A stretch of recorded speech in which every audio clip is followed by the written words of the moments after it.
سلام سلام كبراتي لو ما عندك بخال أرست تراهيمنا لنا ناي لو ما عندي أرستنا مسرة أو لودي أبغى دقائق ما جنزب زباليو مالتي نعشو نجارات عم معلتا وهيوتنا نجبرهم نعشو نجارات جن كاكي تردعنا بزح وضعيتات نجبر لهم مالتي نزيعتهم بخمي كنوجدهم ويكا كنوجدهم كم نخيل سلسة نتوتات كنزاربينا مالتي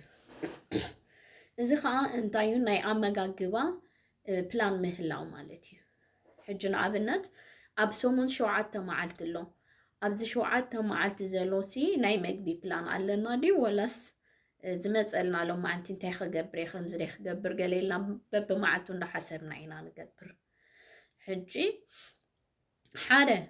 ናይ ኣመጋግባ ፕላን ክህልወና ኣለዎ ንኣብነት ከምዚ ከርእየኩም ናተይ ኣነ ዝጥቀመሉ ዓዝሎ I hope ጽቡቕ ክረኣየኩም ሃሲስሎ ግን anyway ኣብዚ ጽቡቕ ጌረ ከርእየኩም ክፍትነ ካብ ሶኒ ክሳብ ዓርቢ ክሳብ ቀራ ኩሉ ማለት ሰሙን 7 መዓልቲ ከምዚ ጌርና ንጽሕፎ ማለት እዩ ከምዚ ጌርና መስጻሕፍናዮ ሶኒ እንታይ ኢና ክንመገብ ቁርሲ ወይ ከዓ ንምሳሕ እንዳበልና ቁርሲ ምሳሕ ድራር ኣብ ገዛ ንውዕል ተኮይና ስራሕ ንውዕል ተኮይና ከዓ ቁርስን ድራርን ይዝኾን ዘሎ ጌርና ከምዚ ጌርና ንጽሕፎ ማለት እዩ ሶኒ እንታይ ንምገብ ሰሉስ ረቡዕ ሓሙስ ዓርቢ ቀራም ሰንበት ከምኡውን ናይ ቆልዑና እንድሕር ልክዕ ከም ናትና ዘይምገቡ ኮይኖም ናቶም ፕላን ንገብረሎም ናይ ቆልዑ መግቢ ኢልና እውን ኣብዚ ካልኣይ ናቶም ፕላን ክንገብር ንኽእል ኢና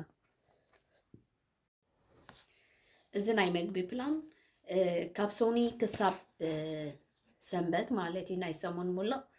ብከምዚ ዘርኣኹኹም መንገዲ ኣውፂና ክንጥቀመሉ ንኽእል ካልኣይ ሰሌዳ ኣሎ መፅሓፊ ናቱ ቻርኮል መፅሓፊ ዘለዎ ጌርና ከዓ ኣብ ሰሌዳ ከዓ ክንፅሕፎ ንኽእል ኢና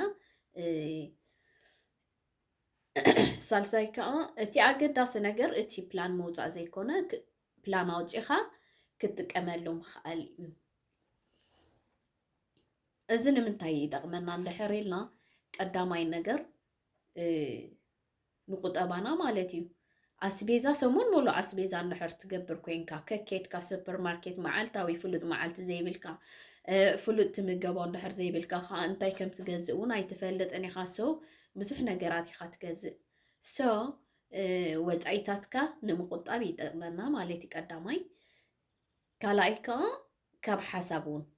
መዓልታዊ እንታይ ክገብር ሎ መዓልቲ ከገሌልካ ኣክንዲ ተሓስብ ኦሬዲ ፕላን ኣለካ ሎ መዓልቲ እንታይ ከም ትገብሪ ወይ እንታይ ከም ትገብር ፈሊጥካ ኣለኻ ወይ ፈሊጥ ክለኺ ማለት እዩ ሶ ነኸም ይሕግዘና ማለት እዩ እታ ካልአይቲ ነጥቢ ኢለ ሒዝያ መፅእ ዘለኹ ሎ መዓልቲ ኣስቤዛ ትገብረሉ መዓልቲ ፍሉጥ መዓልቲ ምህላው መዓልታዊ ኣስቤዛ ክንዲ ትገብር ኣብ ሰሙን ክንደይ መዓልቲ ኣስቤዛ ትገብር ኢልካ መደብ ምግባር ክልተ መዓልቲ ድዩ ዝኣኽለካ ሓደ መዓልቲ ድዩ ዝኣኽለካ ሰለስተ መዓልቲ ከከም ፋሚሊኻ ማለት እዩ ሓደ ስኮፕል እንድሕር ኮይኑ ንኣብነት ሓደ ግዜ ኣብ ሰሙን ኣስቤዛ ተገይሩ ክኣኽሎ ይኽእል እዩ ደሓን ዝኾነ ማእከላይ ፋሚሊ ተለካ ከዓኒ ክልተ ግዜ ትገብር ትኽእል ዓብይ ፋሚሊ ተኮይንካ ከዓ ያ ሰለስተ ግዜ ትገብር ግን ካብ 7 መዓልቲ ኣስቤዛ ምግባር ወይ 6 መዓልቲ ኣስቤዛ ምግባር የድሕነካ ኣሎ ማለት እዩ እቲ ፕላን ምግባር እተን ናይ ዕዳጋ መዓልቲ ፍሉጣት ምህላው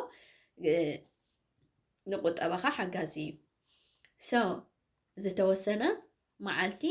ሓደ ወይ ክልተ መዓልቲ ኣብ ሰሙን ንኣስቤዛ ትገብረሉ ፍሉጥ መዓልቲ ክህልወካ ብጣዕሚ ኣገዳሲ እዩ ሳልሰይቲ ከዓኒ ከም ሳልሰይቲ ነጥቢ ሒዝያ መፅእ ዘለኹ ሎ መዓልቲ ብጣዕሚ ኣገዳሲት ማለት እዩ ነዛ ካልአይቲ ነዛ ኣብ ሰሙን 2 ግዜ ወይ 3 ግዜ ኣስቤዛ ንክንገብር ትሕግዘና ከዓ ዘዝወዳእናዮ ኣስቤዛ ምምዝጋብ ማለት እዩ ንኣብነት ኣነ ሕጂ ከምዚኣ ኣላትኒ ኣብ ሰሙን ኣብ ክሽነ እያ ትቕመጥ እዚኣ ኣብታ ክሽነላ ኩሉ ግዜ መፅሓፊት ምስ ኣላታ ዝወዳእ ኩሉ ኣስቤዛ ዝኾነ ክውድእ ከለኹ ኣብዚኣ የመዝግባ ዝወዳእ ኸ ዘይቲ ደይወድአ ሽጉርቲ ደይወድአ ኣብዚኣ የመዝግባ أفتاني عداقة معلتي حاموس اندحر عداقة زقبر كوينة أنا حاموس كيدا انتي قبر نزع حيزي يزخيد نزع حيزي خيدا تنزد لي أنا عسبيزة بزي عسلة زلوا كي تشجركو نتزد لي أنا عسبيزة حيزي مز كالاي كان زعينة ورقت كمان كنت كما تخلع خمس زعينة ورقت أبكشنة قبرو شعو كاب زيان تاسو من مولو أبزيان دا صحف كنا تقنيا ويتن سلسة معلت دا صحف كنا تقنيا كسابتا سوبر ماركت تخدو لا معلتي ويتخدا لا معلت مس أخلت نزاحيز كنا تخرا نزاحيز كنجيت كنا تنابزي أمزكيب كنا أنزل لخن مجمرتا تجزأ كال توسخ زد ليك انت خوينو تجزأ تزي كوينو كن بتعمي قاعد زقبركا مالتي زي كاون خيط حلف سو كم زعير كن حيس كنكيت كن عداقا خن جزي كن مسودا راخن زي تدربيعة أم نيكست دما أتزترف خالي بيبر تزحفا مالتي كم زندا جبركن كابسومون ولا أسبيزا مقبار تدحنا وي تدحنو سو ازي عينة أقباب متقام معي أزي سلازا حاجزني نعخم كاي حجزكمي إلى سلازا حسبكي شركة قبركم مريضة يا نايلو ما أنتي مدى زي أتمثل نيرة حاجازيت كوين عن ترخيبكما لايك شير سبسكرايب قبرو